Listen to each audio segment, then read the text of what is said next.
For more than 2 decades, we've been educating our listeners about financial topics that are most important to you. Do you have enough money to retire? How will you keep from running out of money? What's your plan for managing market risk? What about taxes, inflation, and health care? Each week, we talk with an advisor at Lucia Capital Group about these issues and more. This is Managing Your Financial Future. Yeah, this is Managing Your Financial Future. Johnny Dean, your podcast host. Thank you again for tuning in. You folks know who I am by now, and you folks know who this guy is by now. I'm here. You're here, Professor Plum. I should tell everybody this is your second podcast of the day. You were a guest on another podcast within the last hour, so you've been talking about financial planning for the last. That's whatever. what I do all day anyway. And I said, well, as long as you're in the mood, why don't you come in and we'll do another podcast here? Yeah, the difference on that one was it was video, too. So I had to go to the beauty parlor, spend hours to get my hair done. Well, whatever you paid, it was too much because it didn't work. We could say this because we're a couple of old dudes now. And it's radio. It's radio. Well, they see our picture on the, do we still look like that? It's been a few years since we took that photo. I have to see which one they use. All right. Welcome to the show. Happy to have you folks here, as always. I don't usually do story arcs, where you have for the entire season the same kind of thing. But each episode we've done so far in this particular season, I think, has sort of dovetailed nicely into the next one. And so last time we were talking about value averaging and using buckets, and then we talked about the 4% guideline and all that stuff, and how that works. And so that got me to thinking. Once we haven't, is another topic that I don't think we've talked about on this podcast, at least not for a long time, if ever. And it has to do with incorporating your Social Security benefits into, not so much into your investment portfolio, although that is kind of what you do, but into your overall financial retirement plan. Well, you have to consider what you're going to be receiving from Social Security and or pensions, if you have pensions, because how do you know how much to take out of your nest egg? How much do you know you're going to need from year to year to take out to spend if you don't know what you already have coming in? You say, well, I think I need $10,000 a month. Does it all need to come from the portfolio, or are you getting $3,000 or $4,000 from Social Security between two people, and another, $2,000 or so from the pensions? And so you really only need $4,000 from the portfolio. But you have to know, you have to understand that type of concept before you can do the asset allocation and the investment philosophy of your existing portfolio. Well, as you've said, the guaranteed income, and I'm going to include Social Security in that, and pensions, which are guaranteed by the PBGC and all that stuff. But that type of guaranteed income forms the basis, the foundation of the rest of your financial plan. Right. And you don't, other than when to start and or with a pension, which which option to take, joint life, single life, 50% joint life, all those things. Once you start receiving those benefits, it doesn't matter how good or bad of an investor you are, how emotional, how lucky, how unlucky, those benefits are going to continue at the rate they were, plus maybe a cost of living on some of them. If some pensions don't have that. But it's not a decision to make anymore. Your decision is when to start, and with pensions, which option to take. Mm-hmm. But you don't have to then look at what is the market doing to my pension? What is the market doing to my Social Security? The income is there. It's a done deal. But you have to know what those incomes are and when they're going to start and at what amount, so that you can decide, okay, once I've got those going, I need more money still. That's what I need the portfolio to provide for me. Or I'm not taking my pension or my Social Security until 65 or later, but I want to retire at 63. And so I need to take all of my need from my portfolio, which, wait a minute, that may be more than 4%. But I can't take more than 4% because they say the 4% is a rule. Don't break the rule. No, it's a guideline. And we have to look at the overall strategy. Yeah. Because you may be taking more now, but you'll be taking less later once that pension and or Social Security kicks in, and you won't be taking as much. So there are two ways we can go with this, and I don't want to spend a lot of time on the first way, because there's an element of out there of advice given to people where I want to debunk this and only spend a minute or two on this, Professor Plum. This is the other thing we haven't talked about for a while, although I know we've talked about it on our show, on our TV show. And that has to do with somebody who says your Social Security benefits over the next 30 years, say, are worth, the payments you're getting are like having a huge chunk of money that's paid out to you monthly. Yeah, I only run across this rarely now. We used to hear it more often. And the thought process behind this strategy was, let's say your Social Security is $20,000 a year. I'm making the number up. And you're going to get it. You're going to live to 95. So $20,000 a year for 30 years, because you started at 65. What's that? $600,000. So you've got your portfolio of $400,000, your 401k, your personal portfolio, your Roth IRA, whatever. Just making it up. And then you've got this other asset, this Social Security. Don't look at it as an income. Look at it as an asset. Like a $600,000. It's as if you had $600,000 asset, because you're going to get $600,000 from it over the next 30 years. So really, you have $1 million portfolio. This is asinine, by the way. Oh. So, and this goes back to another stupid rule that you should be 60-40 when you retire, 60-40 mix of balanced portfolio. But if the fixed income, the Social Security, it's not the stock market. It doesn't fluctuate. It's like a fixed income side of it. So you've got $600,000 of fixed income. That means the other $400,000 in your life can be 100% invested for growth.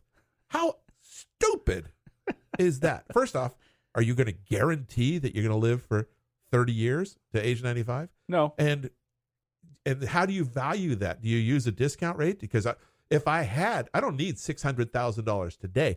A payment of $20,000 a year for the next 30 years is not worth $600,000 today, because $1 30 years from now is not worth $1 today. No. So how do we account for that? Well, we put a discount rate on it. So what is the real value of that income stream? We don't know, because it's an income stream, not an asset. Mm-hmm. We can't guarantee how long it's going to last. We don't know what the earnings rates are going to be. We don't know what the cost of living adjustments over time are going to be. So ignore this type of strategy. Please if you hear do. it. Yeah. We do run into it from time to time, and it is one of the stupider, if that is the appropriate grammar. No, it is. It's one of the stupidest, I would put. One of the top I have three. read about. Yeah. Like I said, it was more prevalent before, and now it's less, but we do run into it from time to time. Be careful when you hear that. What I'm really referring to when I say incorporating your benefits, Social Security benefits, into your investment portfolio, I'm kind of talking about the fact that somebody has, at some point, let's say they retire at age 63, and they want to hold their a married couple again, and they want to hold their benefits till age 70 because at least one of them, maybe both, have longevity, and they believe that's their right choice. Let it go till 70. Plus, they don't need the money right now anyway. Because they're working, or why? Well, they just have because they got $1 million in their IRA or something. Okay, so they can take distributions from their IRA to afford to wait. Now, the decision to take your Social Security is both a financial one and an emotional one. From a purely financial standpoint, and we're talking about what you're leaving as a legacy and things of that nature, the decision on when to take your Social Security has a lot to do with how long are you going to live? Or if you're a married couple, how long is your benefit going to last? Going to live. How long will the benefit live? How long will that benefit continue? Because, like, in my case, my Social Security benefit's larger than my wife's. And so... a lot larger, maybe. Hopefully. I mean, I'd love for hers to be a little larger, too. But all right, but whatever. Whatever the case may be, I mean, mine is larger than hers. And so my benefit will be the benefit that continues for as long as either one of us is alive. So you'll take yours, and if you die, your benefit continues to your wife. Yeah, and she will lose hers because it's the smaller of the two. So when I'm looking at when I might want to take my Social Security benefit, I'm not just looking at how long might I live, but how long the longer of us will live. If and I think she's very healthy. She takes care of herself a lot better than I do. She'll live a long time. And so I expect my benefit to last many years after I go. And so I have to base my decision on how long that benefit may last. But on the other side, if we're looking at her benefit, we're looking at how long might the shorter of the lifespan be? And should she take hers early or wait till later? Not based on the longest life expectancy, but the shorter of the two life expectancies. What are we betting? Because it is a bet. There's cash involved in this. Yeah. And the life expectancy, all right, is kind of a push at the low 80s. So mid in her 80s. case, with the two of you, she's got supposedly the longer life. Yes. But based on the longevity of the benefit, you would potentially take hers much earlier than age 70. Right. We probably will not wait for 70 for her. We'll probably take it at, Well, whatever. Yeah, it doesn't matter. But you'll take it at some point earlier. All right, now, but here's the thing. I retire, even regardless of when I take my Social Security. I know that I've got a large IRA and in this example, and I've got Social Security benefits coming. I've decided to retire at 63, so I'm not going to take my Social Security yet. How do I set up my? I'm going to have my bucket strategy set up one way now at age 63. Okay, Yeah. when I retire, but I know in the future I'm going to have my Social Security coming at some point, whether it's 66, 70. But when you create your bucket strategy, you're already taking that into consideration. So I want you to talk about how you take that into consideration. Well, we're looking at what is the need from the portfolio year to year to year to year. And in the early years, the need is, if you're not taking your Social Security, 100% of the need. And so if you had a $60,000 need, so you would set up taking $60,000 a year out of your $1 million portfolio in this hypothetical example. That's a 6% distribution. Oh, I'm breaking the rules. Of course I am. I like to break the rules. So, but we're only going to do that. So we've set bucket number one up. You're retiring at 63, so we set up a 7-year bucket, give or take. Mm-hmm. And then at 70, you start your Social Security, which will be $4,000 a month. I'm making numbers up. And so instead of needing $60,000 a year from your portfolio, with inflation, maybe you only need $20,000 or $30,000 a year. So now we drop the distribution rate down significantly. But that number is then used to calculate bucket number two. How much do I need to take out of the portfolio at that time? You mean once your Social Security starts? Well, so we're looking at, and it depends on when we're starting. Maybe you're 67 and you're doing this, and we need $60,000 a year for 3 years, and then only $30,000 a year after that. When your Social Security and so we kicks calculate how much do I need in a bucket number one portfolio today to provide 60, 60, 60, 30, 30, 30, 30, and then that's how much we put in bucket number. So your Social Security decision is part of the overall planning process, and it's used to determine what cash flows I then ultimately need to be taking from the portfolio. And then those cash flows are used to determine how much goes into each bucket. Make sense? It makes sense to me. I'm letting that sink in. Now, here's the other part of this, too. And this is the other part of the planning process that goes into this long before you hit RMD age. If I have $1 million IRA or something like that, and that's what I'm going to be living off of for a while, how does that factor in? Because I can spend a certain amount of it down, but I know that at age, let's say 75, because let's say I'm 63 now, at age 75, I've got RMDs coming down the line. Well, we're always looking at what's going to happen with we're trying to look at what's going to happen with required minimum distributions. And the reason he said 75 is because we do have an increase in the required minimum distribution age for anybody born in 1960 or later. For people born in 1960 or later, the required minimum distribution age is not 73, as it is today. It's going to be 75. So if you're 63 today, that means you were born in 61, and so that means you have an age 75 RMD. Confusing? Maybe a little. So where were we going? Well, no, I'm saying when you're planning this, yeah, we're always looking at. You're looking ahead to Social Security, but then you're looking even a little bit farther down the road at required minimum distributions. But I know that if I'm taking larger than 4%, so to speak, distributions today from my IRA, and I'm using the bucket one, that means I'm bringing the portfolio down a little bit probably, and so my growth of my IRA is not as much, at least not now. It'll be stunted a little. Yeah, because I'm taking 6% a year out. And then most likely I'll be able to meet the required minimum distribution by just taking the money I need to live over and above the Social Security at that time. Now, it doesn't work for everybody. Some people have an issue that their required minimum distribution is larger than the cash need they need to want to spend. But required minimum distribution planning is part of the overall planning.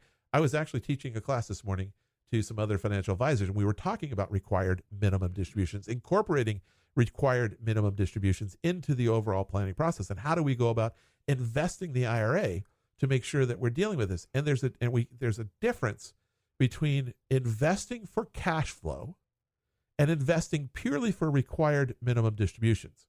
Because cash flow, we know we need buckets. We need safe money for the cash flow we need in the next X number of years. Bucket 1, bucket 2, everything we've talked about buckets. RMDs do not have to be taken in cash. And so if you're in a situation, a blessed situation, where your IRA is large enough that the required minimum distribution is significantly larger than what you need to spend on a given year. You don't have to have, let's say you need $20,000 from your portfolio and it's $1 million plus portfolio. So your required minimum distribution is $50,000. I'm purely making some numbers up here, but it wouldn't be too far off. Do you need to have a bucket number 1 that provides $50,000 in cash every year? No, you still bucketize it to give yourself the amount of cash flow you want, maybe a little more just to be safe, because we all can spend more than we think we do from time to time. But the rest of it can be done just as part of bucket number 3. That $30,000 of extra RMD that I don't need to spend, I don't have to have it in cash. I can just take $30,000 out of my bucket number 3 that's in my IRA and put it into, I don't even sell the asset. I just move it from my IRA to my personal account. You pay taxes on the amount you pay out, on it. Take out, but it's still the same asset. But it's still the same asset because it's money that within my income planning situation, I don't need it for income. That's basically legacy planning. That's going to be for the surviving spouse. That's going to be for the kids later on. All right. I just have to live within the rules set forth as Congress sets them. All right. So as we talk about incorporating your Social Security benefits, I mean, our RMDs do play a role, and that's just more income coming down the line.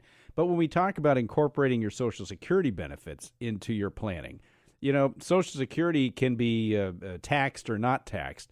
The a portion of your Social Security a portion of it may wind up being taxed down the line. Oh, based on what other income you have. So this is something that you need to look at as well. Now, it is, but unfortunately for a lot of people, there's just no way out of it.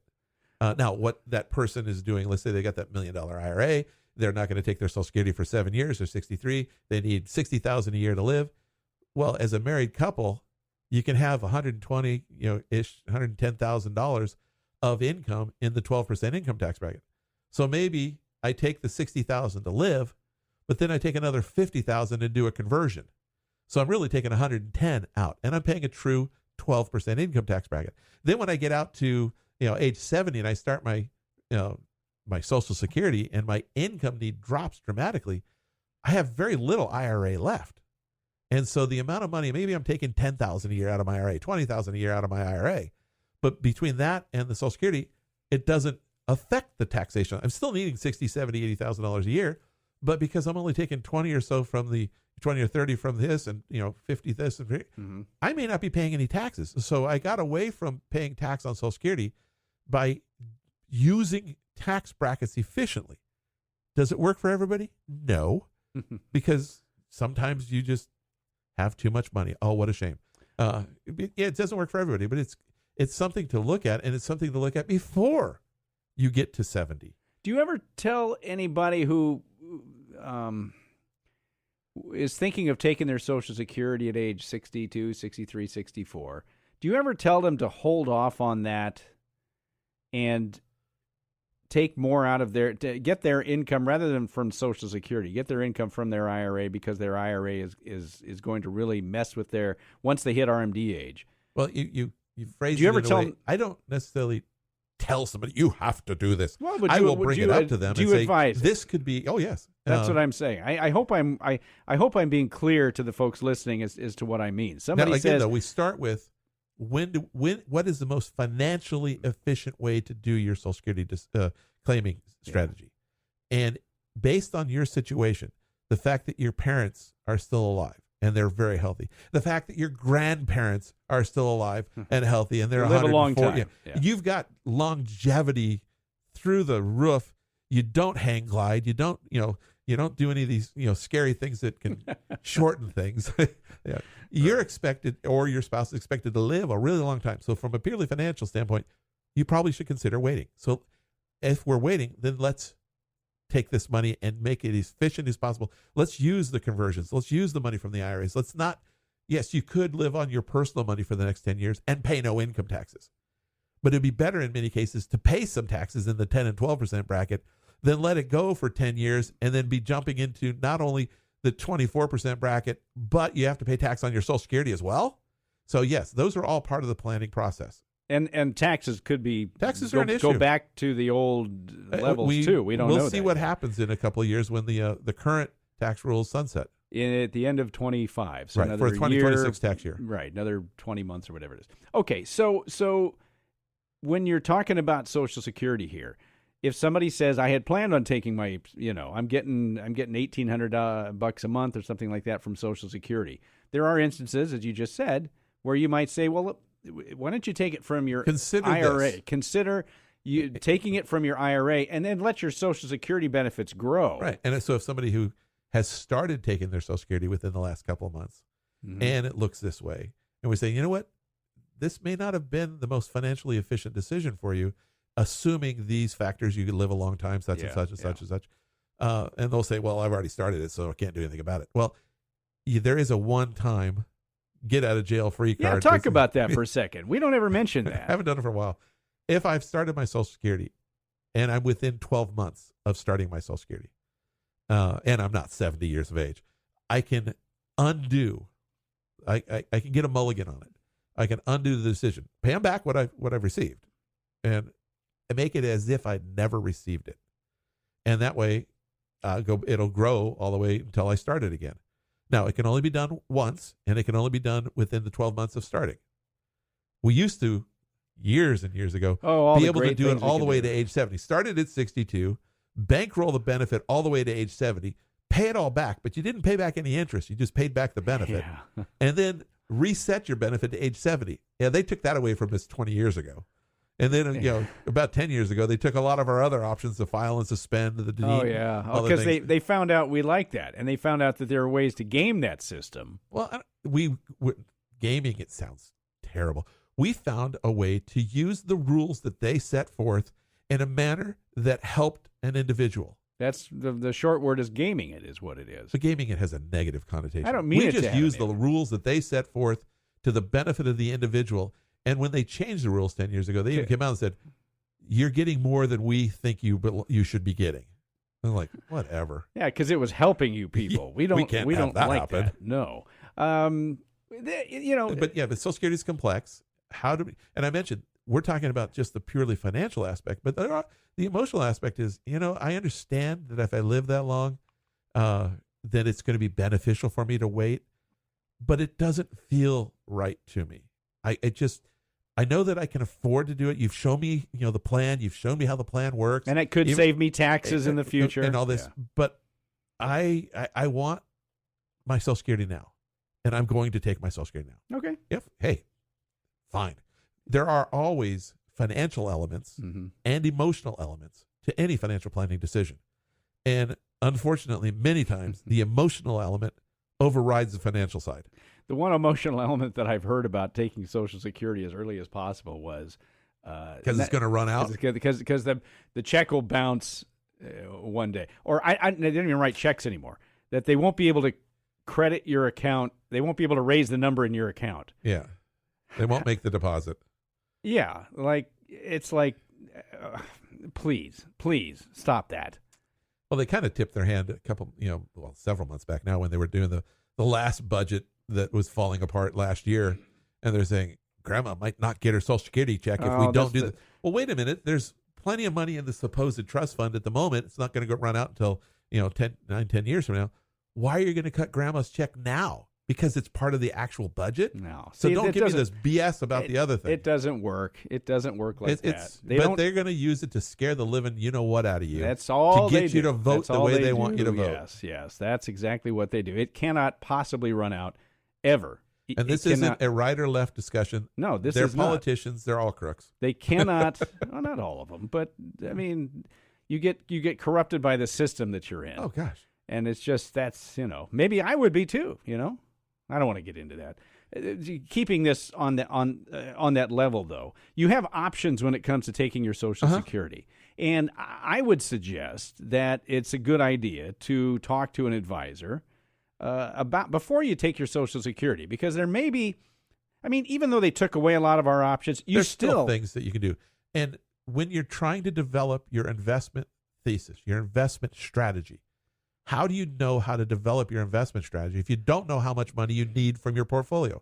And how much money do you need from your portfolio if you don't know how much and when you're going to be getting your Social Security or pensions? These are integral parts of a financial plan. They have to be discussed and considered before you can make rational, appropriate decisions about allocation and investment opportunities. You're 100% right. And when we say that Social Security and pensions, because Social Security is a form of pensionized income in a way, when we say it forms the basis, that's exactly what you mean. Because if you've got guaranteed money coming in from Social Security, you've got a pension that's got its own guarantees attached to it. Maybe you have some other insurance company money, I don't know. But if you've got enough income to cover everything that you're going to need, your portfolio wouldn't really need to supply anything. But that's how you determine how much in guaranteed income do we have, and how short are we going to be? Whatever that shortfall is, that's what your portfolio has to provide. And the emotional side of this, and all the studies bear this out, that you want to have enough income coming in from Social Security or pensions or protected income to cover your basic needs. Rent, mortgage if you still have one, property taxes even if you don't have a mortgage. Yeah. Basic insurances, basic food, energy, all that kind of stuff. All the stuff that you have an expense when you wake up. You haven't had any fun yet, but you have expenses.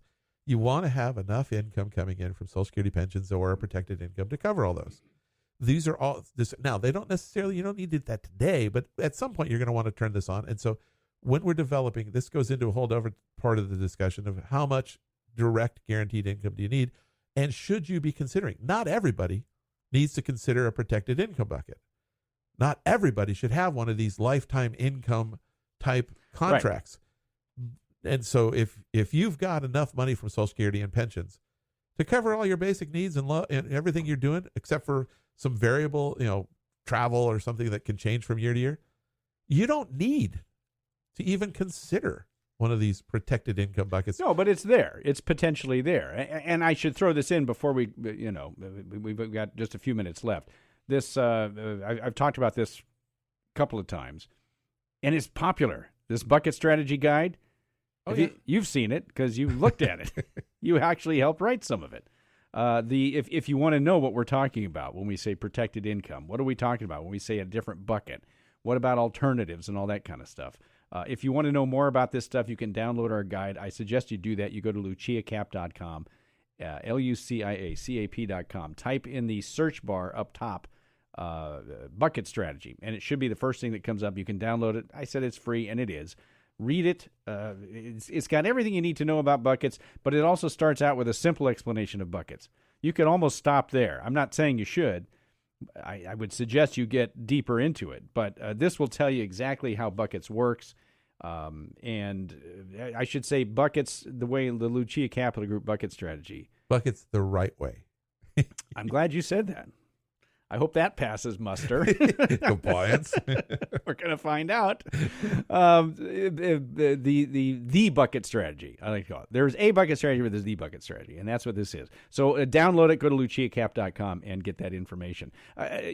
Just as we're wrapping this stuff up, the conventional wisdom that I hear about Social Security is that you should always wait.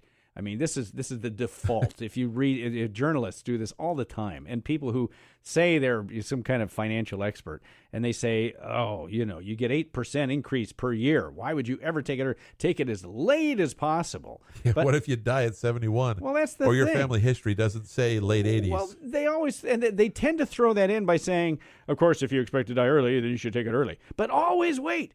And the if you try to go online and ask, when should I take my Social Security, you're going to get that generic answer way more often than not. And for you, Professor Plum, it's going to depend on what do you have in the rest of your portfolio, right? And how long you're going to live, of course, plays an important role. But more importantly, it's how long is your benefit going to live? And I think if you take anything away from this, that's the one thing you should take away. The other thing, though, is if you do plan on taking it late and you do an appropriate bucket strategy, you're obviously taking more money in the early years from your portfolio than the later years, because You're not getting your Social Security now. That creates a more conservative overall investment strategy. And it's very easy to change your mind. If you decide at 67, 68, that you really don't want to wait till 70, you can change and reduce the amount coming out of your portfolio, and it won't have any negative effect. You can then redeploy money more to bucket number 3. You can change from a conservative strategy to a more aggressive strategy anytime you want. It's very easy. It does not depend on market conditions. On the other hand, if you're planning on taking it early and you're not to the point where you've taken it yet, and you say, I'm going to take it at 62, I'm 58, 59, I'm going to take it at 62, that means I need less in bucket number 1 than I would otherwise need because I've got this Social Security expected. And then I get to 62 and I say, well, I don't want to take it at 62. What if the market is in the middle of a meltdown at that time? It's very difficult sometimes. Now the market has to be in the right position for you to switch gears the other way and go from a more aggressive investment strategy to a more conservative one at that time. So there's some flexibility one way that may or may not be there the other way. Sure. Now you're worried about the market. Yeah. As you said, you can always say, well, I'm not going to wait till 70. I'm 66. I think I'm going to need the money. Or 67, I get to my full retirement age. Pretty soon, we're only going to have to worry about one full retirement age. That's true. I got to stop saying 66. We're getting close to that's only 3 years away. I got to stop saying 66 because it's affecting less and less, fewer and fewer people, all right. As I say, go to the Lucia Cap, luciacap.com and get this guide. It's wonderful stuff. Professor, thank you for this. Of course. If you need more information, you want to talk to a Lucia Capital Group advisor about when to take your Social Security, how do you incorporate it into your overall financial plan? You have to incorporate it into your overall financial plan. How do you know how to invest your money if you have no idea why you're investing your money? 800-644-1150, the number at Lucia Capital Group. 800-644-1150. Go online to luciacap.com for not just the bucket strategy guide. You've also got an estate planning guide. That's another popular thing right there. You can type in estate planning in the search field and get that. You can also find all kinds of videos going back several years. And several different weight classes. Well, just keep in mind, if you're watching one of the 4-year-old videos, some of the information is rules have changed. Rules have changed. Yeah, RMDs have changed. Yes. Taxes have changed. We have some up there that still say 70 and a half. Yeah, because they're that old. Yeah, because that's only happened in the last 3-4 years. Right, exactly. But you can get all the latest stuff up there at Lucia Cap as well. Subscribe to this podcast. Do it like now if you haven't done so. Apple Podcasts, Spotify, either one of them will get you this podcast, and you can download it and listen to every single episode. Next time, if I follow what I am supposed to be following here, based on my notes, I want to talk a little bit about blending your buckets, which, again, is they dovetail from what we were talking about here. Blending buckets between bucket 1, bucket 2, bucket 3. Blending buckets is what we're going to talk about next time, and we'll tell you about that stuff. So make sure you tune into that. Professor, once again, thank you. I'll get you back to work. You can forget the podcast stuff now for at least another couple of days. I'm going to need something to cool my throat down. I've been talking for 2 hours straight. And you're not used to that. Well, maybe you are. Maybe I don't know. For Professor Rick Plum, who, by the way, is a certified financial planner professional, CFP professional, and an accredited wealth management specialist? Advisor. Doggone it. AWMA. AWMA. Okay. Oh, accredited wealth management advisor. That's right. For Professor Plum. Thank you so much. Appreciate you listening. I'm your podcast host, Johnny Dean. We will, of course, yes, talk to you again next week. The information provided should not be considered specific tax, legal, or investment advice and is not specific to any individual's personal circumstances. To the extent that this material concerns tax matters, it is not intended or written to be used and cannot be used by a taxpayer for the purpose of avoiding penalties that may be imposed by law. Each taxpayer should seek independent advice from a tax professional based on his or her individual circumstances. Different types of investments and or investment strategies involve varying levels of risk, and there can be no assurance that any specific investment or investment strategy will be profitable for a client's or prospective client's portfolio. Thus, investments may result in a loss of principal. You should always seek counsel of the appropriate advisor prior to making any investment investment decision. All investments are subject to risk, including the loss of principal. This material was gathered from sources believed to be reliable. However, its accuracy cannot be guaranteed. A value averaging strategy does not guarantee a profit or protection from loss. Examples cited are hypothetical, are for illustrative purposes only, are not guaranteed, and subject to potential federal and state law amendments. There is no guarantee that you will achieve the results discussed or illustrated. The information provided is based on current laws, which are subject to change at any time. Lucia Capital Group is not affiliated with or endorsed by the Social Security Administration or any government agency. Social Security rules can be complex. For more information about Social Security benefits, visit the SSA website at ssa.gov or call 800-772-1213 to speak with an SSA representative. Traditional IRA account owners have considerations to make before performing a Roth IRA conversion. These primarily include income tax consequences on the converted amount in the year of conversion, withdrawal limitations from a Roth IRA, and income limitations for future contributions to a Roth IRA. In addition, if you are required to take a required minimum distribution or RMD in the year you convert, you must do so before converting to a Roth IRA. IRA withdrawals will be taxed at ordinary income rates. Withdrawals prior to age 59.5 may also be subject to a 10% penalty tax. Roth IRA distributions of principal from a Roth IRA are tax-free. However, any earnings will be taxed at ordinary income rates, and a 10% penalty tax will apply if withdrawn prior to age 59.5 or within 5 years of the date the Roth IRA was established, whichever is longer. Rick Plum is a registered representative with and securities and advisory services offered through LPL Financial, a registered investment advisor and member FINRA SIPC. The investment professionals are affiliated with LPL Financial and are conducting business using the name Lucia Capital Group, a separate entity from LPL Financial.